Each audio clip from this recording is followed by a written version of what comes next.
Okay, Rick Gehman, we've got a players to watch in 2024 draft. This is going to be guys that might be flying in under the radar, might be not what people expect.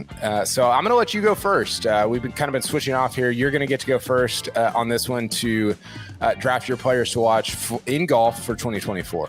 All right, I'll take the layup. I'll take Justin Thomas here. I think it is incredibly rare to have one of the top players in the world miss the playoffs, something that we have never really seen before without extended periods of time missed because of injury or anything else. And he's just been under this microscope at the end of the year. Obviously, the Ryder Cup puts him under a microscope. There's just so many things that could go right or could go wrong for Justin Thomas in 2024. Does this downward trend continue? Does he get back to his winning ways and being one of the top players in the world? I have no idea, which is why I'm excited to see what happens next year. Well, as long as we're sticking with elite SEC playing Walker Cup picks in the first round here, I think you know where I'm going.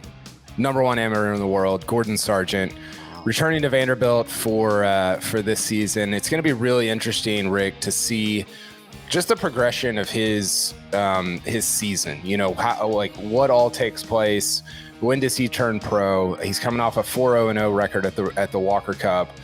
He's done almost everything you can do in amateur golf, and so what becomes of his he got a taste of the PGA Tour this summer, played a little bit there, didn't do anything spectacular, but my expectations and my hopes for him are probably a little bit higher than they should be, but I'm excited to see what he does over the next couple of years.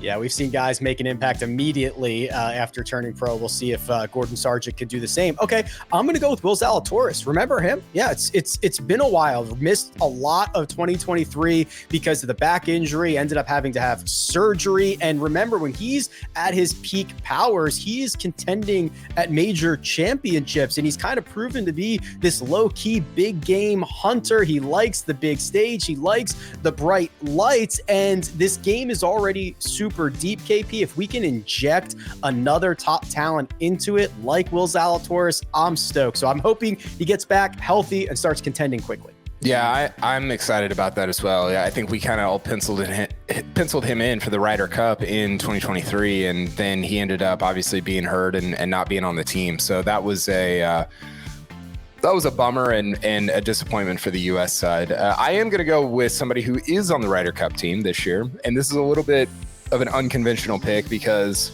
this player has been very good for the last several years, but I'm going to go with Collin Morikawa. I think people don't really know just how good he was in 2023. You and I have talked about this a bunch.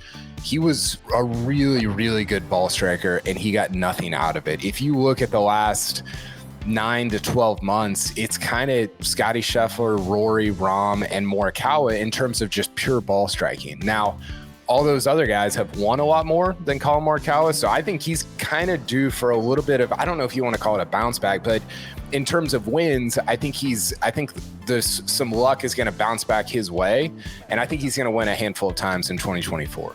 Yeah, really good call there. All right, I'm going to give you a deep pull. I'm going with the Candy Man, Vincent Norman. Yes. If you ever get a chance to see him or listen to him hit a golf ball, you should do it.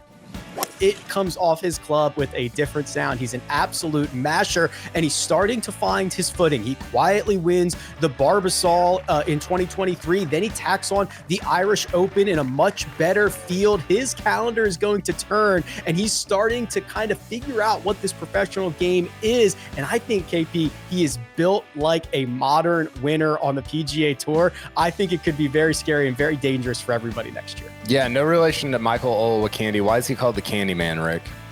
He grew up in Sweden, right? And he worked at a candy shop, and now he's the Candy Man.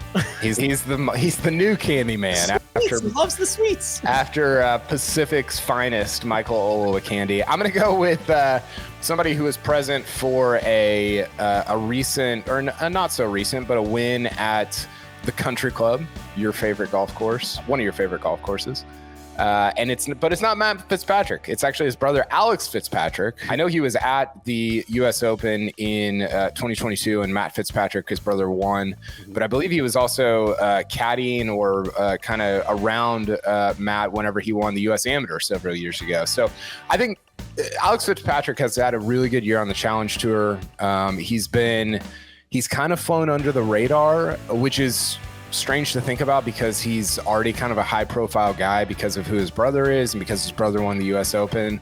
He's been kind of awesome, and he's played his way into the European Tour. I think he's got a real opportunity to make some noise in 2024 and potentially start playing his way toward that 2025 Ryder Cup team. Yeah, made a little bit of noise on the DP World Tour as well. Obviously, very talented golfer there. Speaking of talent, upper echelon talent of Viktor Hovland, and specifically, what's he going to do at major championships, KP? There's only 4 of them, but this is kind of a privilege when you start getting into the conversation of will he or won't he win one? He is starting to prove that he knows how to play major championships. He's starting to add more hardware to his mantle. This seems to be a logical next step to go out and win a major championship, but ask Rory McIlroy. They're very difficult to win. There's a lot of guys who can win them. You don't want to get discouraged if he doesn't win one in 2024, but you hope to see him in contention frequently at the 4 majors this year. Yeah, I think we will.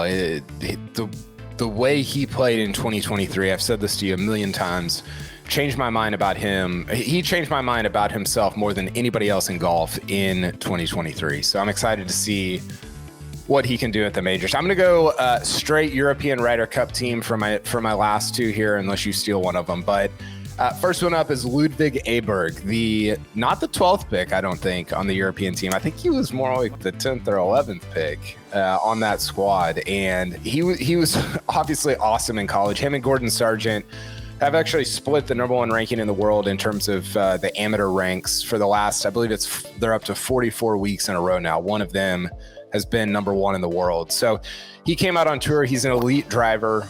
He's got some stuff to work on with his short game and iron play, but as we've seen, Rick, if you're an elite driver, you can figure everything else out for the most part and rack up some wins on the PGA Tour.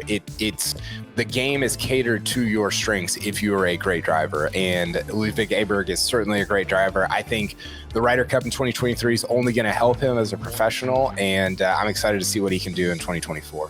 Yeah, potentially a very special talent there in Ludvig. Okay, I'm going to round out my draft card with the big cat, Tiger Woods. Woo!